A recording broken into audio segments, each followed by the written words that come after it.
Well, my name is Pastor Jim Hoggett, and I'm pastor of Coeur d'Alene Open Bible Church. Today we're sitting in Coeur d'Alene Homes, one of my favorite places on a Tuesday afternoon, where the women are all good looking, the men are all handsome, and the staff is way far above average.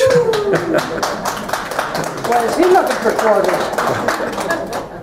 I want to tell you a little story before we get started. We're going to do origin of words today, but first I want to tell you, there was a lady who went to a church, and she was first time in this church, and she's standing in the back, and the pastor says, if somebody will pledge $1,000 to our building program, they'll get to pick the next 3 hymns. So she stood up and she said, I'll do it, I'll do it. So she walks up front and she turns around, she says, I want him and him and him.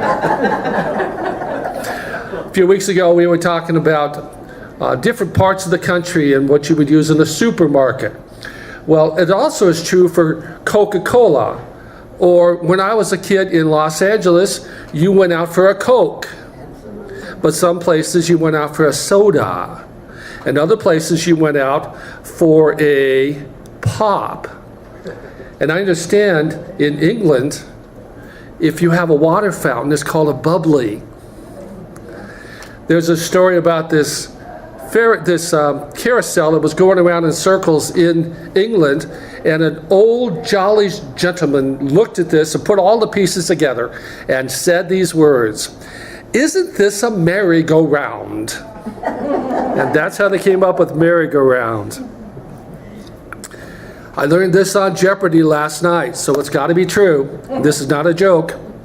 Apparently, in England, if you were really good at war and you were experienced, they would actually give you a horse and you can be in the cavalry.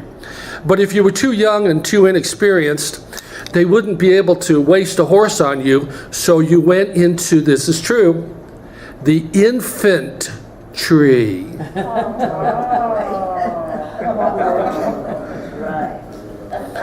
Apparently, horses have teeth in their mouth that come in different years, so a person can actually, if they know what they're looking for, open up the horse's mouth and see exactly how old the horse is. So it didn't matter what they said, it didn't matter about the paperwork. You would actually take this horse and you would open up its mouth and you would count the teeth and you could tell how old it was, so it came straight from the horse's mouth. Now, when I was a kid, someone gave me a car for $1. They sold me a '57 Volvo for $1. It's okay. I sold it back to his son 2.5 years later for $1.25. But the one thing I would not ask this man is, well, show me the maintenance on this car. Now, that would be rude. Somebody just gave me a car, and I'm going to ask him to show me the maintenance list that have you taken care of this car that you're giving me as a gift?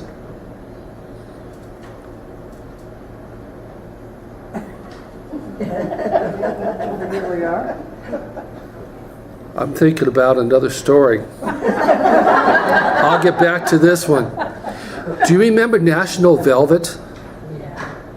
The oldest girl in National Velvet in the movie was my doctor's daughter. Her name was Carol Wells. And Carol Wells one day hopped on a horse and rode it across the wash and gave it to my family, donated the horse to our family. Okay, her name was Sally. And the last thing we would do would be to say, well, what kind of shape is this horse in? Or how old is this horse? So we would never look a gift horse in the mouth. Well, there you have it. Straight from the horse's mouth. Thank you. Thank you, Pastor Jim. That was great.